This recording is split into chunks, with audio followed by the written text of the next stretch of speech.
مرتبہ ہمارا نام جہنم کے دروازے پہ لکھا جا رہا ہے، ہمارے بیٹوں کا نام جہنم کے دروازے پہ لکھا جا رہا ہے، ہماری بیٹیوں کا نام جہنم کے دروازے پہ لکھا جا رہا ہے۔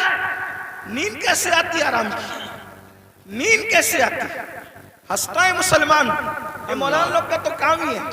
مولانا کا کیا کام ہے؟ مولانا کی ذمہ داری ہے کیا بات حضرت، حق پیش کرے، واہ سبحان سچائی پیش کرے۔ اگر آج تم ہم لوگوں کی باتیں نہیں مانو گے، جب آنکھیں موت سے بند ہوگی تب تمہاری آنکھیں کھلے گی کہ تم کر کیا رہے تھے۔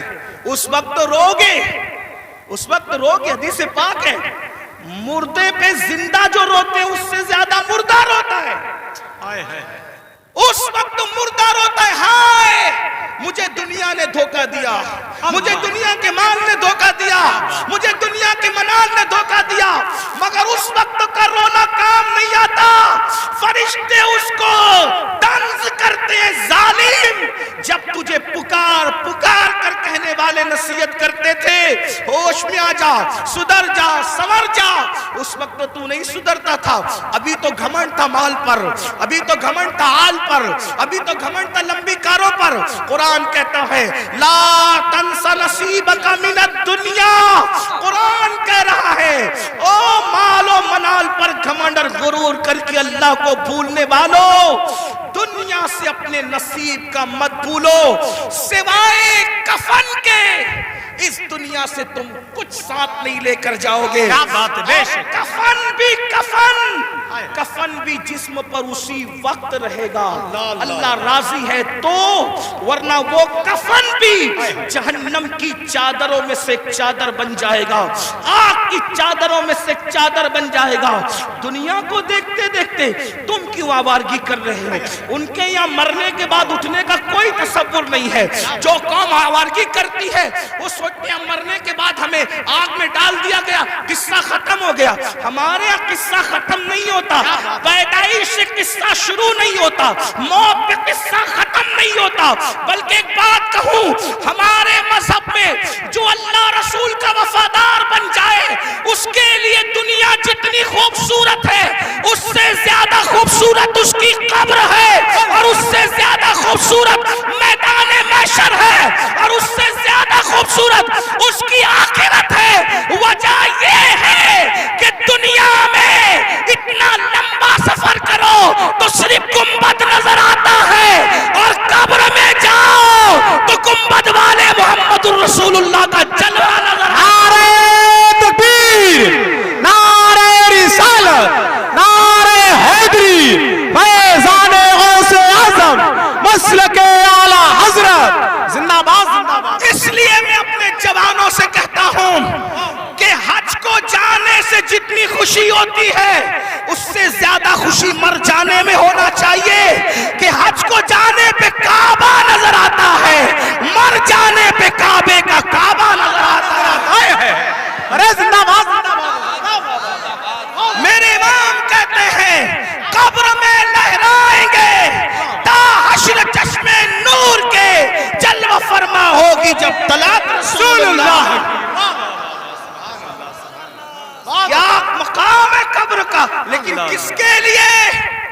وفاداروں کے لیے، زانیوں کے لیے نہیں، سود کے دھندے کرنے والوں کے لیے نہیں، عورتوں پر پاپ کی نظر ڈالنے والوں کے لیے نہیں، نرم نرم گدوں پہ لیٹ کر کے زنا کی فلمیں دیکھنے والوں کے لیے نہیں، اپنے مال کو حرام کاموں پہ خرچ کرنے والوں کے لیے نہیں، اپنے مال سے کسی پہ ظلم کرنے والوں کے لیے نہیں، اپنے مال سے فرعون اور فرعونیت جیسے دعوے کرنے والوں کے لیے نہیں، اپنے مال کے غرور میں مسجدوں کو ویران کرنے والوں کے لیے نہیں، علماء کا مذاق اڑانے والوں کے لیے نہیں، علماء کو حقیر جاننے والوں کے لیے نہیں، دین کا مذاق اڑانے والوں کے لیے نہیں۔ جو نبی کا وفادار ہے اس کی قبر جنت کے باغوں میں سے باغ ہے۔ حضور آئیں گے اور قبر جگمگائیں گے، سوچو تو صحیح، اللہ اکبر، حضور کہاں آئیں گے نہیں آئیں گے کوئی گارنٹی نہیں ہے، لیکن وفادار وفادار کی قبر جگمگانے کے لیے ضرور تشریف لائیں گے. کتنی خوبصورت ہے مومن کی موت. میرے امام کہتے ہیں جان تو جاتے ہی جائے گی قیامت یہ ہے. اب یہاں مرنے پہ ٹھہرا ہے نظارہ تیرا. تو عرض یہ کر رہا تھا ان کے چہروں پر آگ کی برسات ہوگی جو سب کی سنتے تھے, اللہ رسول کی نہیں سنتے تھے.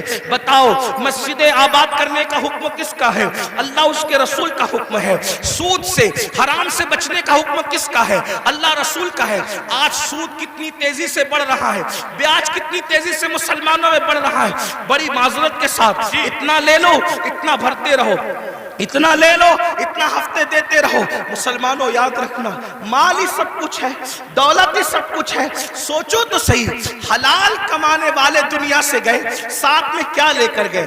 عبد الرحمن ابن عوف, سیدنا عبد الرحمن ابن عوف صحابی رسول ہے, اور کوئی معمولی صحابی نہیں, عشرہ مبشرہ میں سے. اور وہ صحابی ہے جن کے پیچھے کھڑے ہو کر رسول اللہ نے نماز ادا فرمائی. چند خوش نصیب اصحاب وہ ہیں, چند خوش نصیب اصحاب وہ ہیں جن کو یہ شرف حاصل ہے کہ وہ نماز پڑھا رہے تھے تو ان کی امامت کی تائید میں حضور ان کے پیچھے کھڑے ہو گئے ہیں. وہ ان میں سے ایک عبد الرحمن ابن عوف ہے. سوچو تو صحیح, غور تو کریں. ایسے صحابی بہت مالدار, ان کے گھر کا سونا پھاوڑے سے کھود کر تقسیم کیا گیا. اتنے مالدار تھے عبد الرحمن ابن عوف. حلال کمایا نا. عبد الرحمن ابن عوف کیا لے گئے؟ حلال کما کر بھی کیا لے گئے؟ سوچو, اتنے بڑے صحابی حلال کما کے کیا لے گئے؟ لے گئے کوئی دنیا کا مال.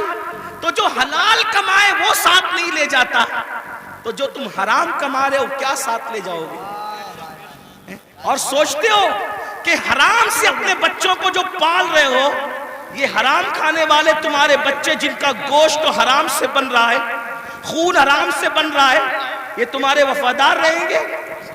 بتاؤ. اولاد غدار کیوں ہوتی ہے؟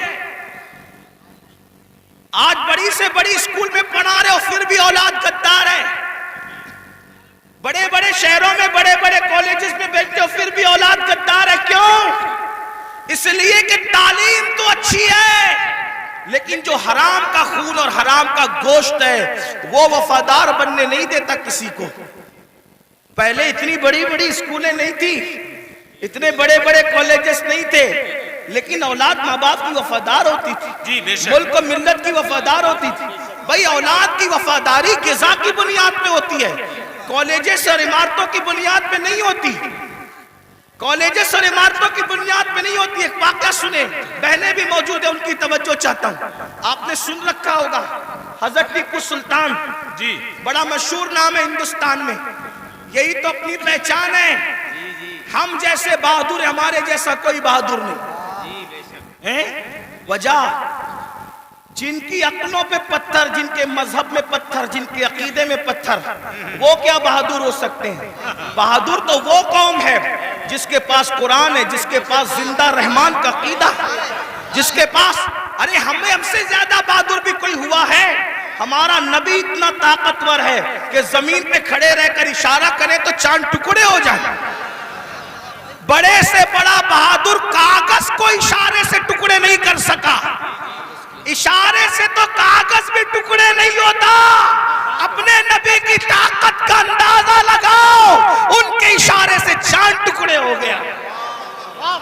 طاقت ہمارے یہاں ہے, قوت ہمارے یہاں ہے, اور پھر ہمارے یہاں صدیق اکبر جیسا بہادر, فاروق اعظم جیسا بہادر, عثمان غنی جیسا بہادر, علی مرتضیٰ فاتح خیبر جیسا بہادر کہ کبھی زنجیر ہلتی ہے کبھی در کانپ جاتا ہے.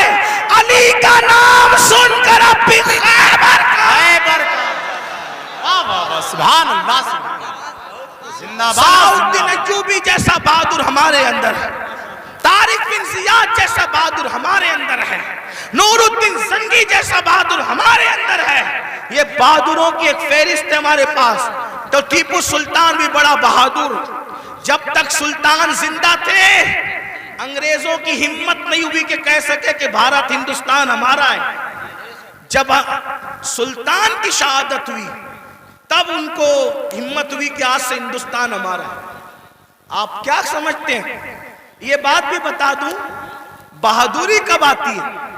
اور بزدلی کا بات جی عشق رسول انسان کو بہادر کرتا ہے بے شک بے شک اور گناہ انسان کو بزدل کرتا ہے. سچ ہے یہ حق جب تک مسلمان عاشق رسول تھے سچے بہادر تھے, جب سے گناہ کرنے لگے بزدل ہوئے.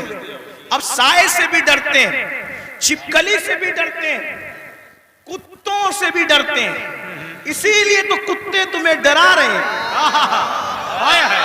کیا اشارہ ہے. جب تک تم کتوں سے نہیں ڈرتے تھے بہادر تھے, کتوں میں ہمت نہیں تھی تمہیں ڈرانے کی. جب سے تم گناہ کر کے بزدل ہوئے, چھوڑ دو رات میں گندی فلمیں دیکھنا, بستر پہ پاپ کی فلم دیکھنے کی بجائے مصلے پہ رو کے دیکھ. جیسے اصحاب کہف کے پیچھے کتا تم ہلا کے چلا تھا, اب بھی کتے تیرے پیچھے تم ہلاتے ہوئے نہ. نعرہ تکبیر, نعرہ رسالت, نعرہ حیدری, مسلک اعلی حضرت. مراد آباد والوں, ہندوستان میں رہنے والے کتے بہادر نہیں ہوئے, تم بزدل ہو گئے. بزدلی سے نکلو, کتا پھر کتا ہے. میں کسی کو نہیں کہہ رہا ہوں, میں تو کتوں پہ بات کر رہا ہوں. امید ہے کہ مراد آباد کے کتے اگر پاس میں بیٹھ کے سن رہے ہیں تو ان کو برا نہیں لگنا چاہیے. رامپور کے کتے اگر یہاں کہیں سن, ان کو برا نہیں لگنا چاہیے. جب وہ چند جوان, توجہ کریں کتے دم پیچھے کیسے ہلاتے ہیں. چند جوان, پاکیزہ جوان, متقی جوان, پرہیزگار جوان جب اپنا ایمان بچانے کے لیے دقیانوس کے خوف سے گھر سے نکلے تو وہ چپکے سے رات کو نکلے تو پیچھے کتا بھی ہو گیا. ان جوانوں کو خوف ہوا, کتوں کا کام بھونکنا ہے, اگر اس نے بھونک دیا بھونکے گا یہ, پکڑائے گا ہمیں. اس جوان نے پتھر اٹھایا, کتے کی طرف مارا. کتے نے پیچھے کے پیر پہ کھڑے ہو کے آگے کے پیروں کو ہاتھ کی شکل دی اور اللہ سے کہا مجھے زبان دے تاکہ تیرے وفاداروں سے میں بات کر سکوں. اور پھر کتے کو اللہ نے زبان دی تو کتا بول پڑا, او اللہ والے تجھے خوف ہے کہ میں بھونکوں گا. ہم کتے ہیں مگر پتا ہے کس پر بھونکنا چاہیے کس پر نہیں. نعرہ تکبیر, نعرہ رسالت, نعرہ حیدری, فیضان غوث اعظم, مسلک اعلی حضرت.